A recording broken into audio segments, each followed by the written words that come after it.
মানুষ আসলে সহজে বদলায় না, যতক্ষণ না আঘাত এসে ভেতরটা ক্ষত করে দিয়ে যায়।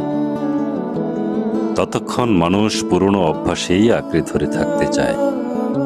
যতদিন না আঘাত এসে গা ছুঁয়ে যায়, ঠিক সেদিন থেকেই বদলানোর পথ খুঁজতে শুরু করে। যে যত বেশি আঘাত সয়ে যায়, সে ততটাই ভিন্ন হতে শুরু করে। কারণ প্রত্যেক আঘাত মানুষকে শেখায় কে আপন আর কে পর, কোথায় দাঁড়াতে হবে আর কোথায় ভেঙে পড়তে নেই। আঘাত মানুষকে শক্ত করে তোলে, আঘাত শেখায় বাঁচতে।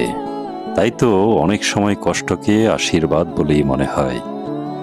আঘাত না পেলে হয়তো বদলে যাওয়া নিজেকে নতুন করে গড়ে তোলা হয়ে উঠত না কোনোভাবেই।